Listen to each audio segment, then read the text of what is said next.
The New York Giants and Minnesota Vikings square off this weekend on Super Wild Card weekend. On this special edition of Crossover Thursday, Locked On Vikings host Luke Braun and I give you everything you need to know ahead of the big game that's coming up next. You are Locked On Giants, your daily New York Giants podcast. Part of the Locked On Podcast Network, your team every day.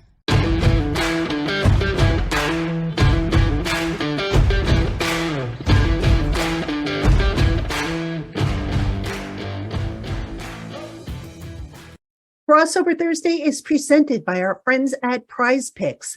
Prize Picks is so much fun and it's easy to play. There's no competing with other players. It's just you versus the projections available. Pick 2 to 5 players, and if they score more or less than their Prize Picks projection, you can win up to 10 times the amount of your money on your entry. It can literally take about 60 seconds to enter. It's that easy. We love Prize Picks, and we know you will too. First-time users can receive a 100% instant deposit match up to $100 with the promo code Locked On. That's prizepicks.com, promo code Locked On. Hello, everybody, and welcome to a special edition of Crossover Thursday, playoff edition of Crossover Thursday. We made it. We made it. That's right. I am Patricia Traina. I am host of Locked On Giants, joined by Luke Braun. He is the host of Locked On Vikings, and that can only mean one thing. The New York Giants are going to face the Minnesota Vikings this weekend, Super Wild Card weekend. And Luke, playoffs are here. I don't know about you. I didn't think the Giants would make it this far, but yet here we are. And we've got a lot to talk about: matchups, key storylines, predictions, all kinds of good stuff. Yeah, I think where the Giants are, 6th seed, was about the ceiling for where people thought the Vikings could get this year. And it turns out we're both in it. Vikings won the North. Giants have been clinched for a couple of weeks now. So both teams kind of coasting the last couple of weeks, getting rested, getting in the right mindset and everything. And now the real intensity begins. Yes, indeed. And it's going to be an interesting one because, like you said, these two teams played each other not too long ago. So they're still kind of familiar with each other.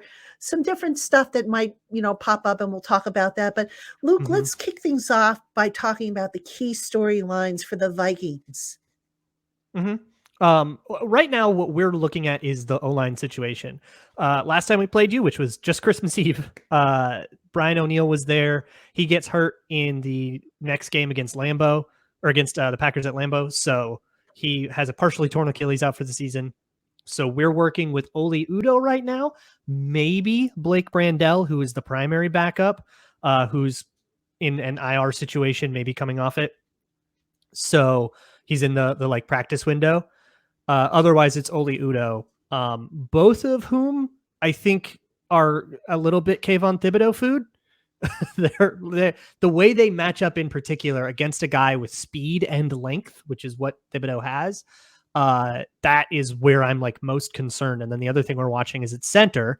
The Giants really tried to attack Austin Schlottmann in that Christmas Eve game. They were really targeting him the way they set up their fronts. Well, he's hurt now too. And it's another guy. It's Chris Reed, who hasn't played any center before this year in any live action, just preseason. So he's getting used to it. He's had some snap count snafus and stuff. We're hopefully past that issue.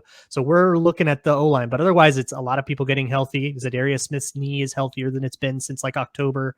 Hopefully we get Cameron Dantzler back, who's dealing with an ankle injury, but I don't think he starts anyways. I think he lost his starting job this year. He's also dealing with a personal matter, so no idea what that's about. But otherwise you're getting a lot of other guys back that have bumps and bruises here and there that either didn't play in Chicago or only played a half in Chicago.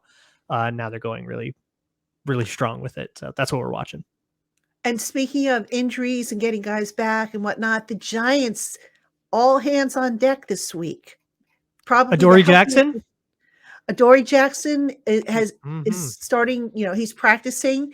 Don't know if he's going to play, but that's going to be a key move to watch. Now, I did speak with Adoree during Wednesday's open locker room. I can't say I honestly walked away with the feeling that he was definitely going to play, because it was kind of this wait and see thing. Now, I don't know if he's just saying that to keep the Vikings guessing or whatnot.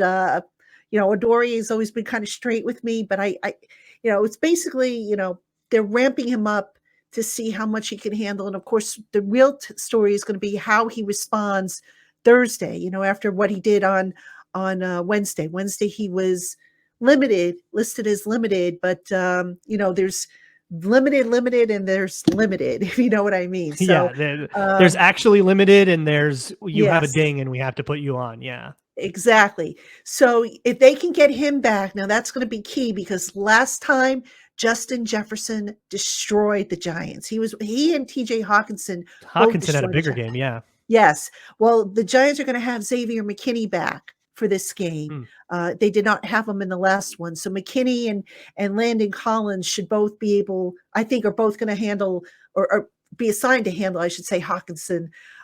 Jefferson is the problem. And if the Giants don't have an Adoree Jackson who can manipulate, move, and cut and keep up with Jefferson, I don't know if we want to see Fabian Moreau and Darnay Holmes on him again, because he destroyed them both last time. Just a handful to cover. Right. Yeah. Those guys really went off in that game. That was a career day for Hawkinson, particularly. My question, I guess, is with Wink Martindale, the vibe I got from the last game was that, okay, we don't have the corners, we're just going to blitz the heck out of you. And that's kind of how Wink Martindale lives anyways. So are they going to come in as aggressively and maybe take guys out of coverage, leave guys one-on-one more often, or will they maybe back off of that to give guys like Fabian Moreau or whoever else a little bit of help if Jefferson lines up in the slot or in a tighter bunch where you can't necessarily guarantee that it'll be Adoree Jackson, or will they shadow? And what will be the plan? I think what they're going to probably do, regardless if Jackson plays, is they're going to try and take as much stress off of that defensive secondary as they can. Kirk Cousins is not very good when he's pressured. I forget what the blitz counters have been a problem all year. Yeah. Yeah. So, that's kind of what they tried to do last time. Sometimes with success, sometimes without success. But look, if you're getting back Adoree Jackson, he's not going to be at 100%. He won't be I won't consider him near 100% until I see him start practicing fully instead of limited. So I think that would be the plan, is to kind of take some of the stress off that defensive secondary. Maybe, go after Hawkinson, like I said. Now, this might be a case of pick your poison. Maybe they say, okay, you know what? Jefferson's going to, we can't stop him, so maybe we let him have his yards, but we try and stop Hawkinson instead. Maybe they take that approach, but I think the Giants are going to come after him. They should have a healthy Thibodeau. They're going to have a semi-healthy Ojulari. He was limited in practice, but he should be good to go. Leonard Williams will be back. Dexter Lawrence, who got a rest last week, he'll be in the lineup. They're going to come after Kirk Cousins and try and force him into making mistakes, because it has been proven that if you do that, you can have some success against that Vikings team. That's been Cousins his whole career. If you can force them. Kevin O'Connell has harped so much on the turnover battle. He's said to his team, we want to be +2 in turnovers every week. So we'll see just how safe they want to be, or if they really try to force the issue, and maybe you can get them under pressure and get them into doing something bozo-ish. But I will say that bozo thing has not been as common with Cousins this year. He's had his moments, to be sure, but fewer of them in my kind of off the dome estimation. So we'll see how that goes. But the blitz counters have definitely forced ill-advised checkdowns, or even just taking sacks and stuff. So it's certainly had its effect on the defense. But I do want to ask you, this has kind of been like a secondary story. This has been kind of a secondary story for the Giants as well. The Vikings were last in the playoffs, I believe, in 2019. The Giants in 2016. So the big, one of the big stories with the Giants has been, gosh, how are you keeping yourselves from being too amped up for this? Because it is, now we're into, win or go home territory. So the Giants, Brian Dable has been telling the Giant players, guys, just stick to the process. What we did in week 1 is what we're going to do now. Stick to the process, prepare, so on and so forth. And the players just seem very eerily calm for the Giants. How are the Vikings treating this, because like I said, they haven't been to the playoffs since 2019. If anything, I think the Vikings have suffered this season from a lack of intensity. I think the intensity is there based on hearing O'Connell talk about it. I have not gone and listened to a whole lot of the player conversations, and so I don't have a great read on that yet. But I do think that they have been looking at this for like 9 weeks. I mean, it was clear very early that the Vikings were going to win the North and be in the playoffs. So they've been looking at this for a while. And I think that the last 4 or 5 weeks, go way back even, have been sort of in an effort to be prepared for this game. And, Cousins hasn't been in the playoffs since 2019, but this is going to be his third time in the playoffs. Adam Thielen's been in the playoffs plenty. Some of these veteran guys have been around. O'Neal was with the team in that 2019 run. So it's not like it's everybody's first time or anything like that. Interestingly, Dalvin Tomlinson, his first time in the playoffs, because he didn't make it any of the years with you guys, didn't make it last year with us, but a whole bunch of play in SEC playoff play and a whole bunch of college play. So he's been in that area. Justin Jefferson, never been in the playoffs, but he lives for, the LSU national championship game kind of vibe. He lives for it. So I think that these guys definitely know how they want to be for that stuff. We'll see though, definitely have seen teams come out too amped up and totally fall flat in the playoffs, but I think they might be going the opposite way, which is very interesting. Yeah, definitely. And like I said, Dable is just, started his presser just another Wednesday, Sure. Playoffs, what Yeah, playoffs? definitely not the vibe very from interesting. the Vikings. Very interesting approach.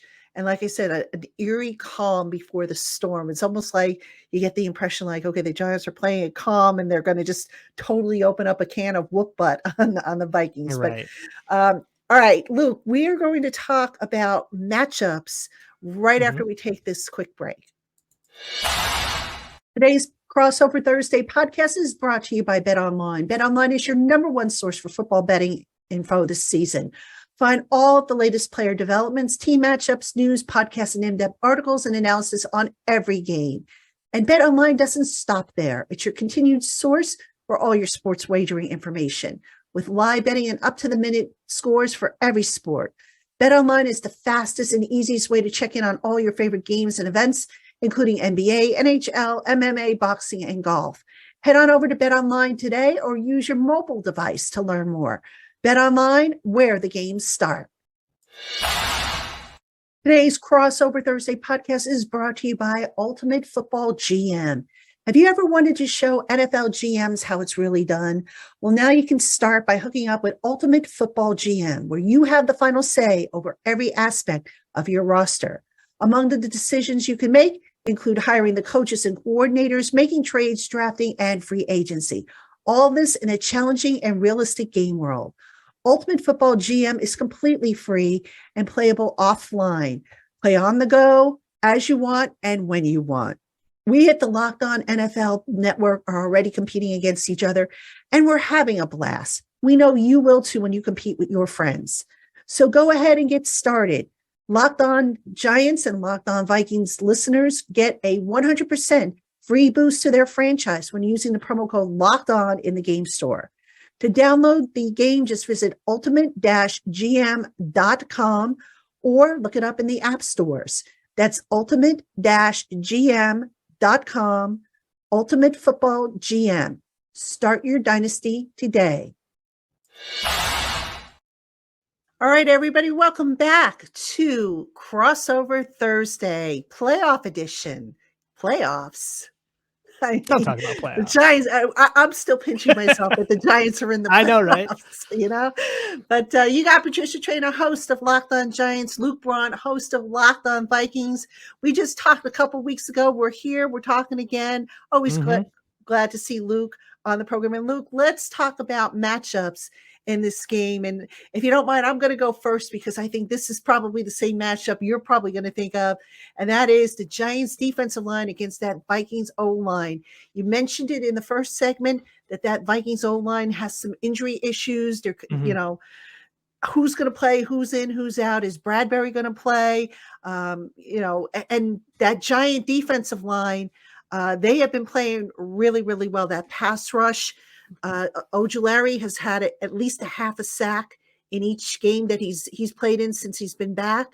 Thibodeau is starting to really disrupt things.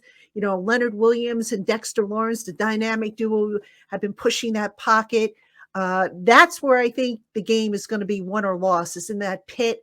And I think that Giants D-line against that Vikings O-line, which right now is still kind of a question mark, is going to be huge. Yeah, I've been afraid of that front four for about half the season since the Giants really came on my radar for Locked On NFL. That front four has seemed to me like just, wow, this is the kind of team that can kind of go toe to toe with anybody when you can rush four, but that's not how Wink Martindale operates. He doesn't have to blitz all the time, but he will anyways. And that just makes the threat even harder. So I wonder, I am curious as to what the Giants do here, because if they wanted to really leverage Kayvon Thibodeau and line him up against the right tackle out wide, because I don't think they want to put him against Christian Darrisaw. Darrisaw is top 3 tackle in this league, if you ask me. He is absolutely destroying people, and there have been, Micah Parsons got the best of him once, guys have gotten him, but I don't think that Thibodeau and Ojulari are made to be that kind of rusher. I think they're made to be the kind of guy that goes up against the backup and takes over the game. So if the Giants want to do that and they want to split him way out wide, and if they want to, and what they did last time was they took Dexter Lawrence and they split him a little further inside to really attack that backup center. But what that did was create a huge hole between the two, that extra wide B gap bubble. I just wrote a big article about it at zonecoverage.com if you guys want to hear about it. And the Vikings actually ran pretty well against that in the first game. They didn't run a lot volume wise for other reasons, but when they did, they had a lot of success running at that bubble. The blocking was there. So I wonder if the Giants play into that again, and if we maybe get a big Dalvin Cook game, just because of the spacing makes it so that the matchups become less relevant. As a Vikings fan, that's kind of what I'm hoping. Or do the Giants take their medicine and say, okay, maybe we don't attack these matchups quite as aggressively. We play it a little more straight up. You don't have the B-gap bubble, and we hope that Thibodeau can still win. You still got, Ed Ingram's a rookie at right guard. You still have Ezra Cleveland has been good, but not consistent. There are still ways to attack this offensive line that don't require you to go all in on trying to attack the backup the way the Giants did in that first game.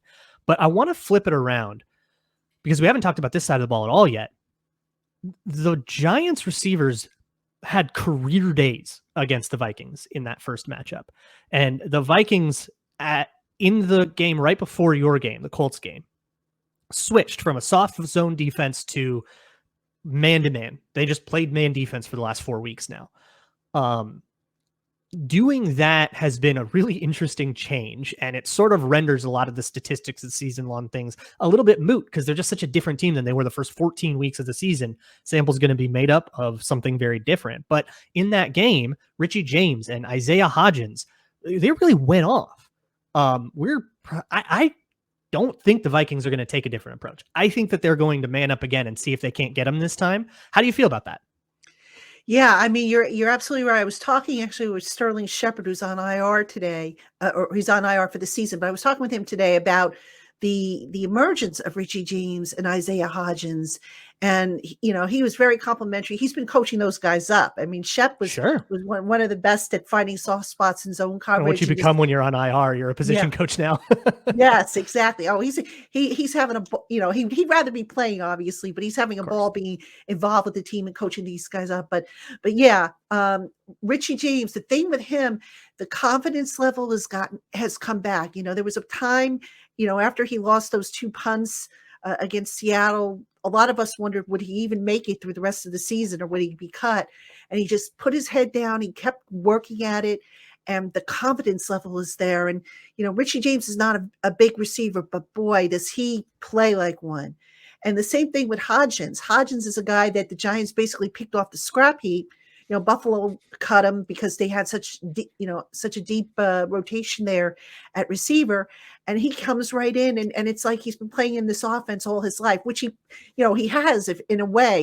He played with it up in Buffalo when Brian Dable was the offensive coordinator, but the way he has clicked with Daniel Jones, and it's interesting because one thing that Richie James and Daniel Jones do, as well as Darius Slayton, is they get with Daniel and they say, okay, after every play in practice, they get with him.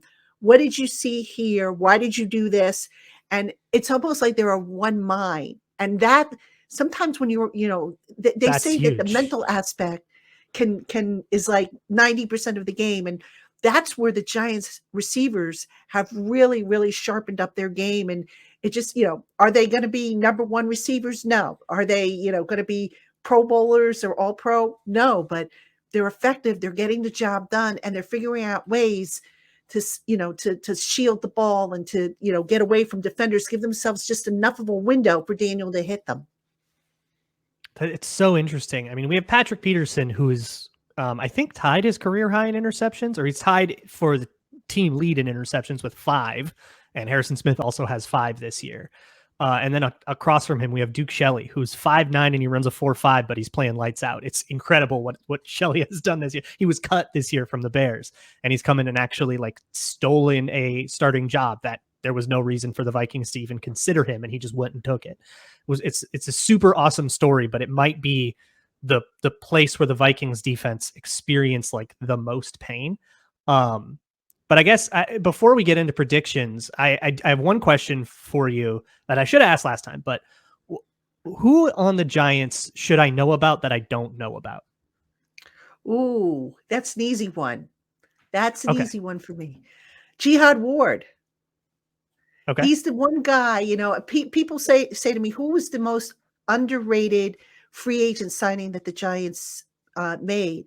And I say Jihad Ward, without question, because Jihad Ward is like that third pass rusher. You're not going to hear his name very often. He can play with his hand in the dirt. He can play standing up. And you know what? The guy gets pressure. So I always point back to the 2007 championship Giants team, the 2011 championship Giants team. And what did they have in common? They had Justin Tuck, random pass rusher. Yeah. And the Giants, I'm not saying that the 2022 Giants team is going to be a Super Bowl bound. We don't know that. Probably not, but they have 3 deep. And Jihad Ward's a guy who doesn't get a lot of credit, and I think he should get more credit. And, when he's out there, he could be a pest. So. Yeah. And having that depth can help spell the other guys, especially if you're going to get them running around on rollouts and stuff, which the Vikings might. But we have to actually get in and predict this game now. The time is nigh.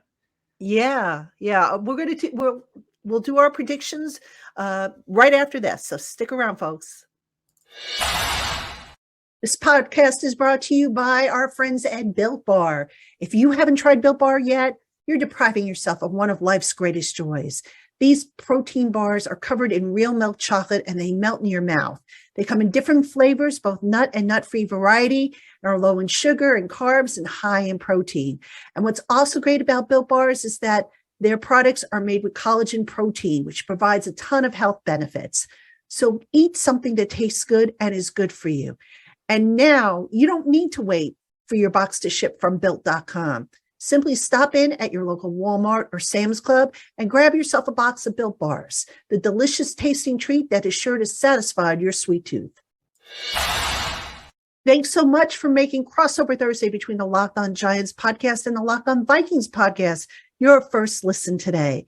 For your second listen, check out the Locked On NFL podcast, bringing you the local insights you love to the national spotlight with daily conversations on the biggest NFL stories. Locked On NFL, available on YouTube and wherever you get your podcasts. All right, everybody, you've got Patricia Traina of Locked On Giants, Luke Braun of Locked On Vikings. It is the crossover edition of the Locked On podcast, and it is Super Wild Card weekend coming up. Giants at Minnesota Vikings. And Luke, it is time to make predictions. What do you We're got? doing this. Well, looking at BetOnline right now, Vikings favored by 3. Over under is 48. So what's the implied score there? 48 points. Vikings winning by 3 would be like 26-23, something like 25-22, something like that. So you know what? Every time I have questioned the spread, we've come out as underdogs and be like, why are they underdog? I get burned. So I'm going straight up with Vegas here. Let's call it 27-24 Vikings. Let's do the exact same score from Christmas Eve. And I'll just let Vegas take the wheel. How about you? Well, the Vikings are 11-0, I believe, in one-score games. Yes, Eventually, including that one. Eventually, that luck's got to run out. And quite honestly, the only reason they won, I think, the Giants, number one, had a lot of mistakes in that first meeting. Let's call it for what it is. And For then, sure. come on, a 61-yard walk-off field goal. Who saw that coming? I mean, the Giants battled back. I think we have had like 4 60-plus yarders scored on us this year. Like that was owed to the Cosmos. Yeah, I mean, and the Giants have been a victim of these walk-off field goals. Several times in recent years. But look, I mean, the Giants, I think, are pretty confident. They're not coming out, and they're not going to give any bulletin board material. But I believe that they think that they should have won that game, and they should have. You clean up the mistakes. They played well enough to win that game. I think the confidence level is there. It's a quiet confidence. I think it's going to be a tight one. I think the Giants, they scored 24 points last time. I'm going to say they're the ones that scored 27. I don't think they go to 30, but I think they're going to score 27. I'm going to go 27-23 because I think the Giants since that game, they've been playing solid football. They stood toe to toe with the Eagles, who are the number 1 seed. And that was with their backups, no less. Yeah. They destroyed the Colts, who, some teams have had problems with, believe it or not. So I think who would ever have a problem with the Colts? Yeah. You said it. I didn't want to say it. That game, I don't know if you watched that game, but that game was insanely unlucky. They got the punt block, and then they had a dumb pick 6 and stuff. I wouldn't say unlucky. Unsustainable would be the word, because they made a bunch of mistakes. But I think only against the Colts could only the Vikings could pull off a 33-point comeback, and only the Colts could blow a 33-point lead. Like it truly took it. It had to be both these teams specifically. And this is who the Vikings have been. They have this like attack mentality. And this is a Kevin O'Connell thing that they will always be on the attack. They want to run up the score if they're ahead. If they're behind, they're never going to quit. They're never going to give up. They're never going to turtle. If it's close, they're going to try to run away. Like they will always do it, which means you get things like you're up 21-3 against the Bears in week 5. You let them come all the way back because of the way because those attacks didn't work. And then you get things like in the Cowboys game, you get behind a couple and you start chasing the game. You go for a 4th and 1, you go for too many shot plays, and you kind of get stuck trying to be really aggressive to get back in the game. And then it just gets worse on you. But it also leads to you're down 33-0 at halftime. And you're like, well, we'll just score 5 touchdowns. It's fine. And like, it means no game is over. So I think I said this in the last crossover, but my true actual prediction is if this is a 3-score game, either way, at any point, don't turn it off, because it is not over till it's over at any point with the Vikings, because of the way that they will aggressively call plays. They'll call shot plays on 3rd and 2 when they're up 2 scores. Like they're just insane like that. And it will either get them back into the game, let the other team back into the game. So it's not over till it hits 000. Don't touch that dial. And I still think, I mean, just a gut feeling here, and believe it or not, I would have said this, a while ago, but I think the Giants pulled this one out. I really do. Minnesota, it's almost like you never know what you're going to get week to week from them. And, no disrespect to the Vikings, but their record, I don't think, is really indicative of what kind of team they've been. And, whereas the Giants record, you could say they are what their record is. So I think it's going to be a one-score game, but I think that 11-0 streak that the Vikings have And they ends this lose their first weekend. close game in the playoffs. I think it ends, and I think the Giants get the Eagles. Assuming that Seattle loses to the 49ers, which I think we're will. both rooting for Seattle, right? Yeah.